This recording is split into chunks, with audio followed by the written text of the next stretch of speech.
Soyez les bienvenus dans Africa Chic, bienvenue. Si vous nous rejoignez, c'est avec un immense plaisir que je vous retrouve sur la panafricaine Médian TV. Cette semaine, nous parlons de boubou africain, ce vêtement traditionnel qui n'est plus à présenter. Le boubou est une robe africaine classique portée par les hommes et les femmes en Afrique de l'Ouest, en Afrique du Nord et dans les communautés de la diaspora ouest-africaine. Cette tenue est la spécialité de notre invité du jour. Son nom, Kames Fashion. C'est un styliste ivoirien. Kames, bienvenue et merci d'avoir répondu à notre invitation. Merci à vous, madame. Alors, Kames, je le disais, tu es spécialisé dans la confection de boubou, précisément de Grand Dakar. Okay. Le boubou, il vient de quel peuple? D'accord. Merci pour cette question. Je dirais que la traduction de boubou, il vient du peuple mandingue, qui se retrouve un peu partout aujourd'hui dans l'Afrique de l'Ouest, la Côte d'Ivoire, le Sénégal, le Mali et autres. Voilà un peu l'origine du boubou. D'accord. Et toi, tu as décidé de travailler justement le boubou. Qu'est-ce qui t'a poussé à travailler, on va dire, à confectionner des boubous? D'accord. Il faut dire déjà qu'en tant que styliste africain, il faut arriver à s'identifier avec des matières africaines. Voilà. D'abord, depuis notre tradition, on a toujours eu des matières qu'on peut utiliser pour valoriser notre culture. Donc déjà, il faut comprendre que la modernisation apporte beaucoup plus d'éléments pour aussi arriver à donner à notre société toute belle façon de s'habiller, en suivant déjà la tradition. Et puis aussi, comme je vous ai dit tout à l'heure, la modernisation aujourd'hui fait qu'il y a le monde qui est connecté. On peut avoir accès à toutes sortes de matériels qui viennent de l'extérieur pour façonner les articles qu'on a ici, pour que notre société arrive à s'habiller dans notre culture et sans complexe. Voilà, donc je dirais que moi, en tant que styliste, mon devoir serait de comment trouver des matières que je peux transformer pour valoriser ma culture sans quitter l'Afrique. D'accord. Voilà. Alors, à vous entendre, pour ne pas dire t'entendre parler, on comprend tout de suite que la matière utilisée pour la fabrication donc, de ces robes, de ces boubous, ce sont des matières locales, des matières africaines. Mais de quelle matière parle-t-on? Ok, déjà il faut comprendre que le boubou s'attaque beaucoup au basin. Après le basin, il varie aux dentelles, qui sont des matières beaucoup connues en tant qu'Africains. Mais il y a aussi les pagnes hollandais, qui est tout des éléments. Wax, vous voulez dire? Oui, mais wax, des pagnes wax, qu'il faut faire des bons mélanges, parce qu'il faut comprendre que quand on parle de boubou, on est dans une dimension où on parle de mélange. Voilà, c'est la chose qu'on peut mélanger. Le basin il peut être mélangé aux dentelles, le dentelle il peut être mélangé aux pagnes et ainsi de suite. Donc il parlait des trois matières, le pagne wax, le basin et les dentelles. Voilà les matières principales pour vraiment donner un peu plus de lumière à des coupes qu'on peut appeler boubou. D'accord. Alors, est-ce qu'il faut forcément faire un mélange pour obtenir un beau résultat? Non, mais d'abord, il faut comprendre qu'il y a une différence entre un modèle et puis une coupe. D'accord, c'est quoi? Quand on parle d'un boubou, ça c'est une coupe. Maintenant, le modèle, il peut varier en fonction du style de la cliente ou bien en fonction de qu'est-ce que le styliste même veut donner comme image. Voilà, donc on n'est pas obligé de se limiter à un mélange. On peut prendre déjà la matière, le basin seulement, et faire une coupe réussie, et puis le modifier avec beaucoup de choses comme la broderie, comme des fleurs et autres. Voilà, donc le mélange, il vient apporter, je sais pas comment, une variété, voilà, pour qu'on ait plus un peu plus de beauté aussi, on va dire. Oui, et puis pour qu'on ait plus de côté universel. Parce que quand on veut qu'un style se développe, il faut être prêt à apporter plusieurs éléments après qui permettent de vraiment se développer. Quand on est limité à une seule chose, souvent c'est pas facile le développement. Le développement, c'est d'accepter la variété. Quand on essaie de mélanger, on les mélange avec d'autres matériels, qui avec la tendance des faut que ça croît, qui vient du Sénégal, qui vient d'ailleurs. Voilà, il nous permet de mélanger du basin et du pagne. Actuellement, je crois que le basin et le pagne, surtout en Côte d'Ivoire. Voilà, parce que quand il parlait d'un peuple mandé, il est un peu large, il vient de toute l'Afrique de l'Ouest. Mais nous, le peuple de Côte d'Ivoire, on peut s'identifier comment avec du basin mélanger le wax. Et notre société a beaucoup pris ça. Et ça marche vraiment. D'accord. Ouais. Alors, donc, chez Kames, on retrouve que du basin mélangé avec le wax parce que nous sommes ivoiriens, c'est ça? Non, nous sommes ivoiriens, mais nous sommes africains. Vous avez parlé de l'Afrique de l'Ouest. Maintenant, les Sénégalais, par exemple, quand on parle du basin, c'est facile de les reconnaître. Maintenant, un Ivoirien, quand il parle d'un boubou, il faut comprendre mais quel peut être le lien aujourd'hui, puisque notre société n'est pas limitée au manding.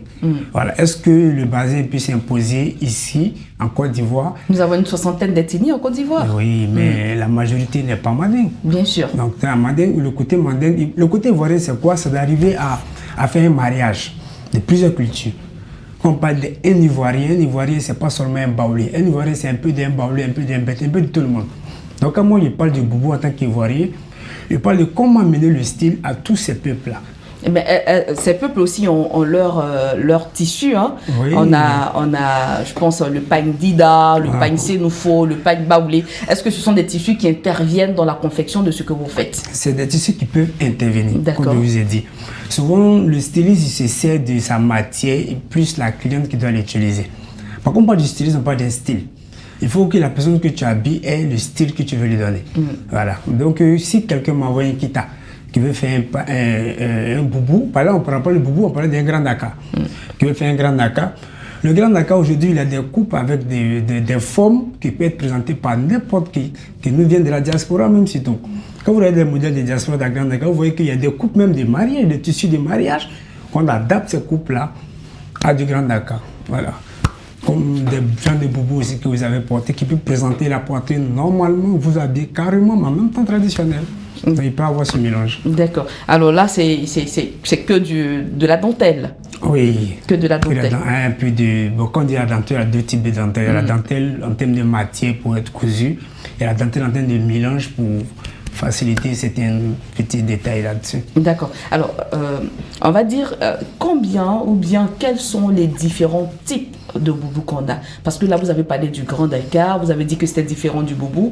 J'avoue que je suis un peu perdue. Hein, on va... Donc, expliquez-nous de manière concrète pour qu'on puisse comprendre. D'accord. Pour que vous compreniez ça, on va s'attaquer d'abord aux robes. D'accord. Je crois que les robes sont des dérivés du boubou. Voilà, c'est d'abord une robe avant tout. Comme moi, je parle d'un boubou, ça parle d'une robe. En termes de longueur, en termes de aussi, bon, on peut dire de forme. Maintenant, les différents types de boubou, je vais te donner ça dans quel sens. Le Grand Dakar, c'est un modèle, c'est pas un style. Le style dès le départ, mais c'est aussi un boubou. Non, le Grand Dakar n'est pas un boubou. Le Grand Dakar peut être un boubou. Vous pouvez avoir des Grands Dakar en robe droite, en robe princesse, en toutes sortes de robes. Donc, quand je vais parler des types de boubou, je vais parler en même temps avec des Grands Dakar. Je dirais que des mélanges peuvent se faire en boubou, makeba, en boubou qui prennent la forme, en boubou évasé, mais qui peuvent dériver jusqu'au Grand Dakar, qui sont des robes, soit évasées, soit princesses, soit des robes avec des fontes. L'idée du Grand Dakar vient quand on parle d'un mélange, c'est tout. Que ce soit le pain mélangé à des matériels simples, ou le pain qui se mélange à d'autres choses comme le dentelle et le bazin. Voilà ce qu'on appelle d'abord le Grand Dakar. Il y en a en boubou, il y en a en robe. Donc des types de boubous qui se trouvent en Grand Dakar, il y a des boubous normaux, il y a des boubous qui prennent la forme, il y a des boubous en makiba. D'accord. Et moi je sais qu'il y a ces boubous là qu'on appelle le kaftan. Est-ce que vous connaissez le kaftan? Oui, il y a l'agbada. Oui. Je pense que ça doit être du côté du Nigeria, si je ne m'abuse. Okay. C'est aussi d'autres genres de boubous, n'est-ce pas? Oui, effectivement. Mais ceux-là, on parle des boubous seulement. On ne parle pas des boubous en termes Grand Dakar. Mais ce sont aussi des boubous traditionnels. Oui, mais dis-toi que tout sorte de robe peut être appelé un boubou en vrai. D'accord. Maintenant, comment il est, c'est ce qu'il identifie. Un boubou en broderie, un boubou en Grand Dakar, on parle toujours de boubou. Donc, le boubou en tant que simple, c'est une robe. Des grandes robes, des petites robes. D'accord. Voilà. Et qui se portent à toutes les occasions. Qui peuvent se porter. Parce qu'il faut conditionner certaines choses. Parce que tout dépend de l'idée du début. La personne qui veut faire son boubou, quand il pense à pourquoi il veut le faire, il se donne les moyens de s'en arrêter là. Ce n'est pas aller au-delà, il peut ne pas arriver. Très bien, très bien. Alors, on va marquer une petite pause pour voir un reportage, celui sur la 6e édition du Made in Africa Fashion Tour. C'est un événement mensuel qui met en lumière plusieurs créateurs du continent. On regarde ce reportage signé Mel Berchel Kofi et Herman Dogo. De la peinture sur du coton, une jupe vapeau extampillée Made in Sénégal. Une collection baptisée Kindness Boubou, faite avec une grande habileté par cette styliste créatrice de mode. Tout m'inspire, mon vécu, quand je vois quelque chose, la décoration, là où je vais, mon entourage, tout m'inspire. Ça vient comme ça. Quand je vois un tissu, je sais immédiatement qu'est-ce que je vais en faire. Ce que je pense, c'est la collection Reptile que j'ai fait pour l'occasion et pour rendre hommage au crocodile de Yamoussoukro. C'est les sacs en croco assortis de son bonbon là. Très agréable. À travers une série de salons d'exposition dans plusieurs grandes capitales africaines et européennes, Made in Africa Fashion Tour, bien plus qu'un événement, est un concept qui se déplace chaque mois dans une capitale africaine à l'effet de révéler les richesses culturelles, la créativité des designers et des artisans africains. Robe taille mam, ça c'est costume africain, Macky Sall aussi. Il y a des belles sauges daal, il y a des belles sauges. Là, ça c'est pour la CAN, il y a drapeau Nigeria, drapeau Côte d'Ivoire, drapeau Sénégal. Tout est disponible daal. Il y a des jeunes talents créateurs. Nous sommes des associations des maîtres tailleurs du Sénégal. Il y a des belles habits daal. Je invite tout le monde. Si vous constatez un peu sur mes tenues, dans les poids baoulés, ça fait rappeler notre origine. Donc, parce qu'on est nombreux en Côte d'Ivoire, on a des différents, nous sommes différents ethnies et tout. Mais chez moi, je suis à Caen, donc il fallait que je présente dans ma collection tout ce qui concerne, tout ce qui parle de ma tradition à Caen et tout. Donc à travers ça, les autres pays pourront emporter et faire aussi la promotion de mon peuple. Donc pour ce que je vends et puis pour ce que je propose comme clip, ce n'est pas la même chose. Parce que pour les clips, il faut des tenues vraiment très extravagantes, il faut les trucs qui sortent de l'ordinaire et tout. Maintenant, pour les prêt-à-porter que je vous présente, à chaque fois, je vends facilement. Ça, c'est les tenues de tous les jours, où tout le monde peut apporter, par là à l'église, par là à la mosquée, par là aux réunions de famille, pour aller en voyage et tout. Dans ces tenues, on peut porter tout le temps, par là au bureau, on peut porter tout le temps. Maintenant, il y a des tenues où c'est que les grandes soirées, où quand tu portes une fois, tu ne peux plus porter deux fois. Pour l'initiateur du projet, l'édition 2024 en mode Cannes en Côte d'Ivoire est l'occasion rêvée pour vendre le Made in Africa. À travers mes voyages un peu partout en Afrique, j'ai fait la rencontre de plusieurs jeunes designers qui font de très bons trucs un peu partout en Afrique, que ce soit au Gabon, en Guinée, ici en Côte d'Ivoire, au Mali, un peu partout au Sénégal, en Gambie, un peu partout en Afrique en fait. C'est des jeunes, je sais qu'ils font des trucs de très nice. Donc si on les pousse un peu, ça peut le faire en fait. Parce que moi mon combat c'est la notoriété de la mode africaine en fait, de la créativité africaine, que ça soit reconnu sur le plan international. L'objectif de Made in Africa Fashion Tour, c'est d'inculquer aux populations africaines de s'habiller, de s'approprier notre tenue, de s'habiller en Made in Africa. Pour la première sortie de l'année 2024, c'est une crème de 15 créateurs de mode issus de différents pays africains qui ont pris part à cette 6e édition de Made in Africa Fashion Tour après l'édition de Casablanca au Maroc.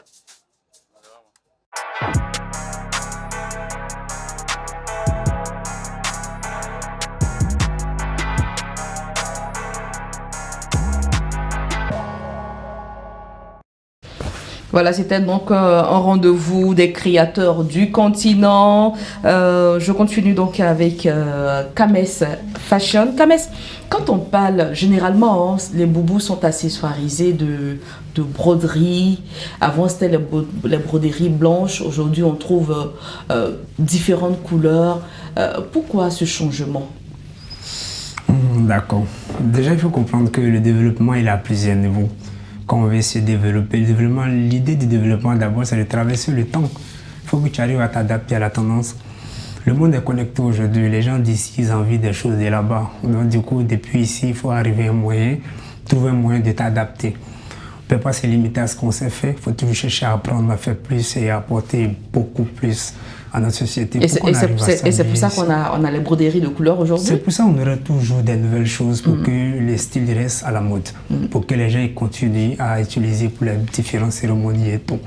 Si on reste là, qu'il y a d'autres choses qui viennent de l'extérieur, que les gens préfèrent ça pour les cérémonies, du coup notre culture tombe. Est-ce que la broderie, elle est importante sur un boubou ou une robe ou un grand Dakar?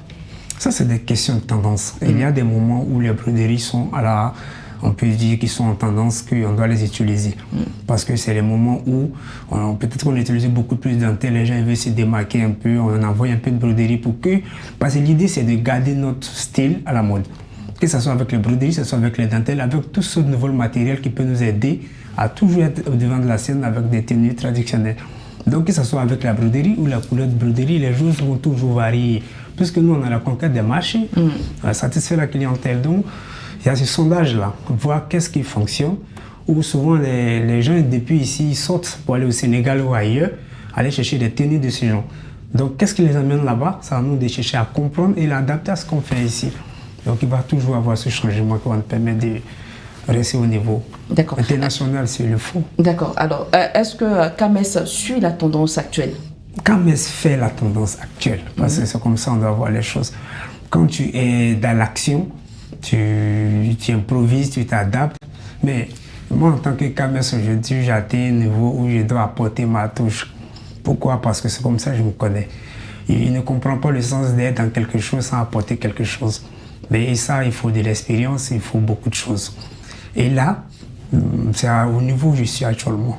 Qu'est-ce que je peux apporter comme ma propre touche? Donc, suivre la tendance, non, je fais la tendance. J'ai la capacité d'imaginer un modèle et de le réaliser. Je peux vous faire imaginer un modèle, je fais un dessin et je le réalise. Donc, rien ne me limite à moi aussi apporter quelque chose. C'est une manière de faire. Et c'est ça Kames. Kames, c'est une manière de faire. D'accord. Alors, tu as dit, je cite, Kames, avec l'expérience que j'ai, je fais la tendance. Alors, quand on parle d'expérience, c'est forcément plusieurs années de travail acharné. On va dire, depuis quand vous avez démarré dans la mode? Oui, mais votre question a double volet. Depuis quand j'ai commencé dans la mode en tant que responsable ou bien depuis que j'ai commencé en tant que... Depuis. Quand est-ce que ça a commencé votre histoire avec la mode? Là, on va à la jeunesse carrément. Oui, mais c'est tellement loin que je prends quelques fragments. J'ai d'abord commencé la mode par un état inconscient. C'est-à-dire j'ai aimé la chose pensant que dans mon enfance, je me trouvais dans un milieu où on fabriquait des tenues avec des lames. On essayait d'habiller des petites poupées avec des morceaux de paille. C'est depuis en ce moment que je suis dans la mode, mais sans savoir. Parce qu'après, je suis allé à l'école et d'autres choses et tout. Et quand le vieux il m'a demandé, tu ne veux plus aller à l'école, qu'est-ce que tu veux faire? Et là, j'ai dit la mode, mais encore sans savoir pourquoi. Voilà, parce que c'était la seule chose peut-être qui pouvait me plaire à l'époque. Et c'est après, beaucoup plus longtemps que j'ai compris pourquoi est-ce que j'ai suivi ce chemin, parce qu'il y avait quelque chose à apporter. Voilà. Donc, en termes de temps, ça doit me faire, je crois, maintenant 22 ans. D'accord. 22 ans que de l'apprentissage à me responsabiliser jusqu'à aujourd'hui, ça me fait 22 ans. Et cette chose que tu souhaitais apporter, penses-tu l'avoir apportée à la mode? Plus que je vous ai dit que c'est dans l'action. Parce que ma présence ici même fait partie de ce que j'apporte. Voilà. Parce que répondre à des questions peut aussi donner d'autres idées à d'autres personnes. J'apporte énormément. Voilà. Alors, fort de cette expérience, 22 ans, c'est quand même beaucoup d'années. Kames, qu'est-ce qui te passionne aujourd'hui dans ce que tu fais? Ok, devant une chaîne de répondre à cette question, honnêtement, on peut me rendre un peu différent. C'est qu'aujourd'hui, ce que je vais apporter en tant que styliste, c'est de réduire du mieux que je peux ce que j'appelle la démocratie vestimentaire. Alors, nos stylistes, notre devoir, c'est d'habiller des gens, pas de les déshabiller. Il y a des styles qui ne sont pas évidents, surtout dans notre société. Il faut comprendre que former une personne à maîtriser un savoir ou bien à manipuler un outil sans la responsabilité de son être, c'est former un être dangereux. Moi, en tant que styliste, je veux comment apporter des trucs qui vont permettre à notre dame d'être habillée convenablement, sans complexe, sans porter des trucs vraiment... Voilà, donc pour être précis, je vais habiller convenablement des personnes et j'arrive à le faire parce que quelque chose qui te plaît, moi je peux te l'adapter à un truc simple. Mais qu'est-ce qui te plaît dans le travail que tu fais? Ce qui me plaît, c'est le service que je rends, certainement. Maintenant, au-delà de ce service, parce que la mode n'est pas aujourd'hui seulement le fait de savoir coudre. Non, non, non. Il y a des idées. Il y a apporter des idées, il y a comment se développer, il y a comment former des résultats. Je vous ai dit que je suis le secrétaire général de l'association Ville en Civique. Voilà, donc l'association des couturiers oui, de ASCA, voilà, du quartier de Milan je suis Civil. secrétaire de la section de Milan Civil. Donc du coup, il y a énormément d'idées qu'on peut se partager. Parce qu'aujourd'hui, la mode a eu dans notre société un frein. Qui était quoi? Beaucoup de personnes sont allées de la mode comme, je ne sais pas comment dire, ils n'ont pas eu le choix, ils n'ont pas eu ce qu'ils voulaient après l'école, ils se retrouvent là-bas. Non, rares sont ceux qui ont décidé, aimé et puis aller faire la mode. Maintenant, la plupart des personnes qui sont entrées sans le savoir, mais c'est limite en termes de formation. Parce que le développement aujourd'hui nous parle de quoi? D'entreprendre. Mais d'entreprendre à partir de ce qu'on sait faire. Comment passer d'un chef d'atelier à un chef d'entreprise? C'est un état d'esprit. Quand tu as la chaîne de production... Et ça aussi, c'est la formation qui rentre dans le cadre de votre travail. Voilà. Il faut se dire qu'aujourd'hui, la mode ne se limite pas à savoir coudre. D'accord. Il y a plusieurs choses qui rentrent en compte. Très bien, c'est très bien noté. Alors, Kames, on va revenir avec nos boubous, nos grands Dakar. Okay. Donc, tu démarres dans la mode et à un moment donné, tu décides de faire des grands Dakar. Pourquoi ce choix? D'accord. Ça pouvait être des costumes, hein? Ça, c'est un choix que vous avez peut-être compris dès la sortie, sinon ça n'a pas été un choix. Oui, je vous ai dit, je vous parle de la mode, je ne vous parle pas de la couture. Voilà, parce que je suis un homme de marque. Peut-être demain, vous allez porter des montres Kames, vous allez avoir des sacs Kames. Et pourquoi pas? Voilà, je veux vous dire que je ne suis pas limité dans le temps. Non, non, non, non. Je vais à travers le temps, je passe le temps. C'est-à-dire qu'aujourd'hui, je suis dans les grands Dakar, mais ce n'est pas la limite. Parce que dans l'expérience de 21 ans ou 22 ans, je vous ai dit, ben vous n'avez pas aidé. C'est énormément d'étapes, de différentes choses, d'apprendre plusieurs choses. Et toutes ces petites choses que j'ai apprises me permettent aujourd'hui de faire exister des choses moi-même. C'est-à-dire que je peux décider d'utiliser plusieurs styles et faire sortir quelque chose de différent. Donc, c'est une manière de nous faire comprendre que, outre les grands Dakar, vous faites d'autres créations. Carrément, parce que voilà, c'est une histoire qui parle de beaucoup de choses. L'enseignement général déjà donné à une personne qui est censée peut l'utiliser pour plusieurs choses. L'enseignement général, c'est quoi? C'est avoir la capacité de produire une coupe, d'inventer une manche. Mais dans mon monde, à part quand tu as déjà ces savoirs, tu n'as plus de limites.